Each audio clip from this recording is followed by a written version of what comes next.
Welcome back to the channel and welcome back to another ICP Internet Computer Update. We want to take a look at the price chart one more time, as of course the market is still scared. It's still shaky. So we want to go ahead and try and understand exactly where we are sitting and what is likely going to happen next. But so still on a daily time frame, we have our amazing work of accumulation pattern, very bullish there. But that is not where the problem is. The problem is in the immediate short term. So I'm going to take you down even to the 1 hourly time from here and try to see what exactly is happening. But before we begin here, I want to kindly ask you to help me spread the video by delicately tapping the like button. It just helps the YouTube algorithm. People looking for ICP Internet Computer Updates will now be able to find this video much more easily. And if you haven't subscribed to the channel just yet, I would encourage you to do so really, because I do TA on ICP and a number of altcoins on a regular basis. And without being further running my mouth too much, let's get back into the price. You can see here on the 1 hourly time frame, I was saying in the moment that we had this, a flash crash to the downside, that if we are going to continue to the upside, what we need to see is a break and close above 0.786 retracement level. That was something like $15.40 thereabouts. We failed to do that massively, and you saw the price breaking the low. That I was saying that if you see this continued rejection here at this retracement level, we are likely going to break $12, and that's exactly what happened right here. So now the question is, what exactly is going to happen right now? I definitely think that yes, we have got somewhat of a support level here, although I don't believe it's a very strong support. I now expect the price to go into a relief bounce right here, heading to something like 18.4, maybe thereabout. This is where I expect the price to go next, just that relief bounce right there. But the reality and what usually happens in these situations is that price is actually something like 15%, right? That is going to bring excitement back into the market. It really doesn't still say that we are done with this pullback here.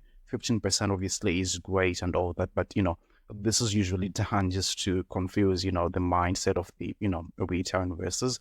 But still the conditions that we need to confirm this was the bottom right here is a break and close above the 786 adjustment level. That is actually something like $15.34 thereabout. The disadvantage here and the main headache is that the rise back to that level is actually something like a 30%, and no one really wants to miss that 30% point. But there is also a risk that if you manage to get rejected right around that level there, the fall will actually be breaking this and getting back to our support level, which is around something like $10.50, and that's actually something like a 33%, right? So it is a huge dilemma.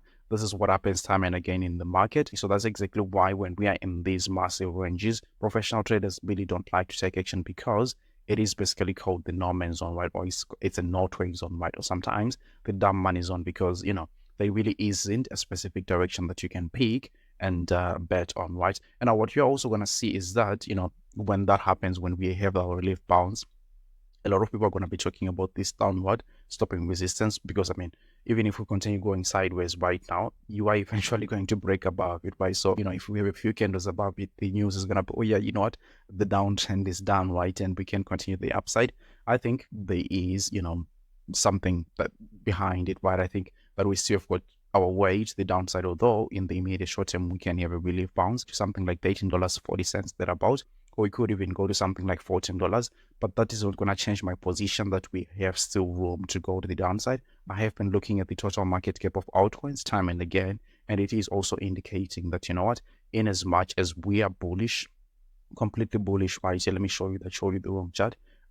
We may still have some working to do here, because we have got a week here, and we may probably want to feel it in the coming weeks or something like that, or days even. Let me show you here on a daily time frame, and you can see that we have been trying to get back down there, right? So we can have just a week to the downside and then continue our upward momentum. This is fantastic, great news here for altcoins, because this is the exact same setup that we had back then in 2020 as we headed into the massive bull run that we have. So long term, we are looking fantastic here.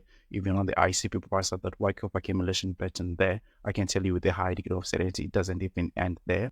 In the next price target, the next main price target, the next main price target that we are looking at, obviously with ICP, is something like $23 thereabout. But what is going to happen in the immediate short term is what is currently iffy at the moment. So I've given you my direction. I think we still have got room to grow to the downside, although we are due for a relief bounce that is going to bring a little bit of excitement back into the market. But still, I expect prices to continue to the downside. The only thing that is going to make me change my stance is if we break and close about $15.40 here on the ICP price side.